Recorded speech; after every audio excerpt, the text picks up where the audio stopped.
Hello, you're watching Bearwood West Yard. In this video, I will be exercising a review of the FLA Lowliner Intermodal wagon by Realtrack Models. Before I delve into the model, let's have an overview of the real thing.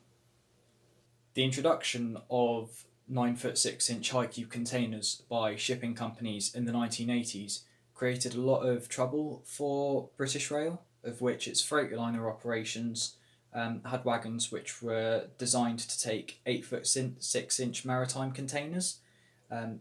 These were unable to take the high cubes because of loading gauge restrictions, so BR sought after a new type of wagon to be able to take these.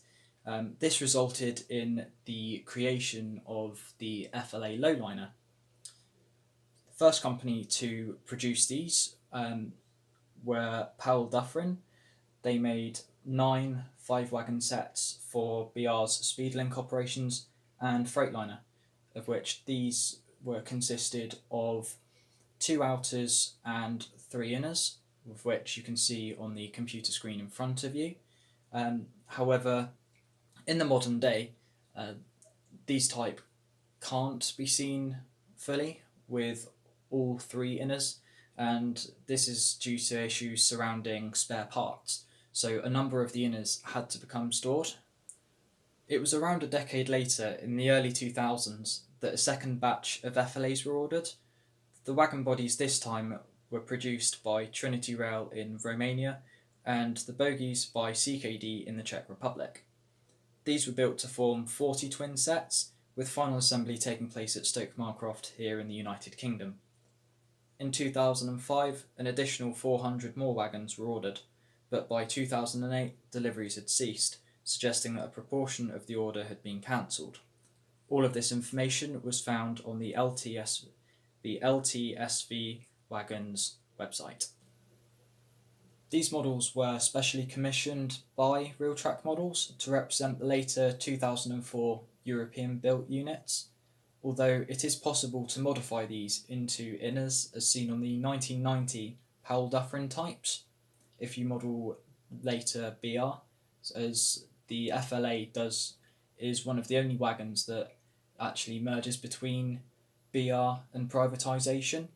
I've placed a link in the description to an RM web thread run by Satan's Goldfish on how he achieved this conversion from the 2004 type into the 1990 Powell Dufferin type.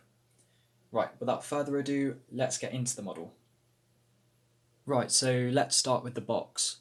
The box itself is very nice. It displays the entire model and also the containers that come with it. You can see that I've got the UASC and Kronos containers. On the website, when you order these FLAs, although they're advertised as coming with containers, the box itself actually says that no containers. However, when I placed the order, I was emailed by Charlie at Realtrack Models as to whether I would like a selection of containers that they had in stock added in. I then replied to him asking as to whether I could put in a request for some containers and whether they have, and as to what were available, and he directed me to their website, redirected me back to their website, of which they recently updated as to what containers they had in or out of stock, of which I was lucky enough to put in a request as to which containers I would like, and these all by one were delivered, I believe because bar one because that had recently come out of stock. Either way, it doesn't bother me because at the end of the day they're just containers. So that's the box. Let's get into it now. Right, so protection of the model looks as if it's gone down the Helljan route of using foam as opposed to the ice cube method used by the major manufacturers such as Dapol and Bachmann.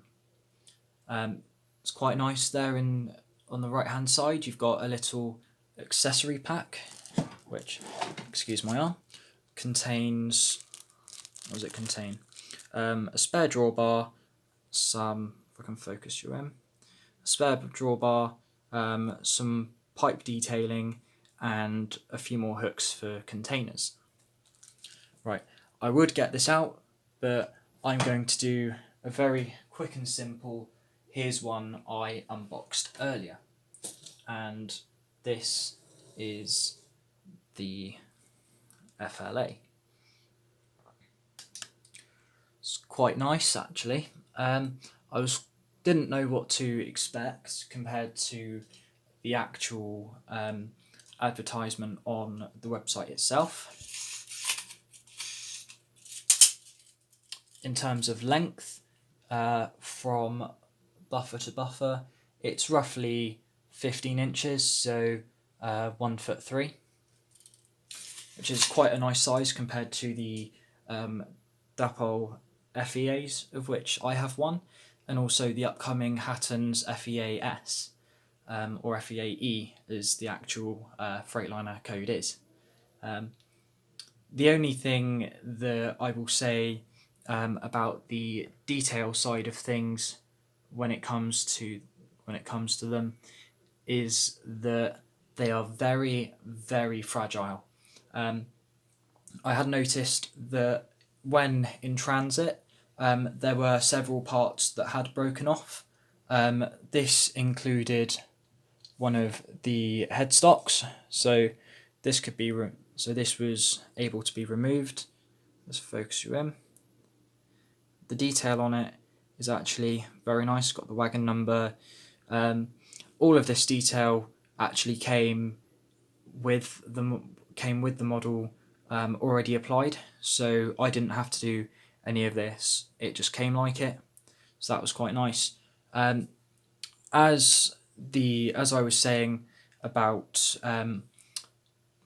Satan's goldfish on RM Web, one of the ways that he did his conversion of turning that into an inner was by filing off these container hooks and sorting out something down and around here. But I'll leave you to that if you're interested in that. I emailed Charlie earlier on in the year to find out whether how popular these models proved, how many they had in stock, and as to whether they would ever produce any more. When I emailed back in March, I believe it was, they had shy of between 200 and 300. I've got 3, and it turns out that these will be a limited edition. So if you haven't got a new model Freightliner, whether it's in the 1990s or whether it's in the present day, my advice would be to go and buy a couple. They're about £35 each, and the containers are at no extra charge, so go for it. That's all I can say with that. They run quite nicely, however, the only thing that I've got to say with regards to running them is that they are extremely light. So, and I have noticed that in the yard on my Pico points, the bogies do have a tendency to jump even when loaded. So if you are thinking of running them around tight curves are absolutely fine. Just try not to run them at a high speed. Keep them at a moderate speed. But yeah, other than that, they are a superb model. I will say though that when it comes down to, there's one area of detail in particular that I've noticed that these lack, and it was as seen on the Powell Dufferin types. They each had they held the containers in to stop them from falling back when in transit, but at the end of each wagon. They lack these, however, it may be possible to add them on using a little bit of plasticard. But so all in all, not too much to worry about there. They do run quite nicely, but as I said, but just keep an eye on them when running them. I'd like to give a shout out to SWT442, as it was when I was watching his one of his running sessions that I saw these on there, and that's the main reason why I went and bought them. So I actually find myself quite lucky that I was able to get hold of quite a number of these. I may even get a few more in the near future, and maybe turn them into the inner wagons, to create so that I've got some variation between the Powell Dufferin types and the 2004 Trinity Rail CKD types.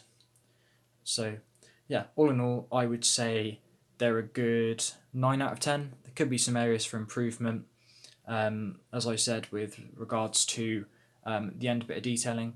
But honestly, I think the Realtrack Models and Charlie have done really well to produce these, as I know that it mustn't be easy for an independent retailer to go and produce something like this, especially at the cost it must cause. So I'd like to thank Realtrack Models for being able to produce this, and as a modeler to be able to run it. It's a nice thing to run. So before I continue waffling on, I think I'll leave it there with some shots of them running around the layout. But yeah, so thank you very much for watching. I hope you found this useful, and if you are thinking of buying them, then go for it. As I said, they're about £35 each, and the containers come with them, and you can choose what containers they are, unless you just want a random selection put in. But yeah, one last thing is that from ordering them online to actually getting them in the post, it took about 3 weeks. So, but it does say on their website that to give up to 28 days for postage. So, so yeah, they lived up to that, which I'm quite happy about. But yeah, so as I said, I recommend them. If you are thinking of getting them, they could do with a little bit more weight, but yeah. Anyway, thank you very much for watching, and I'll leave you now with some shots of them running around the layout. Thank you. Bye.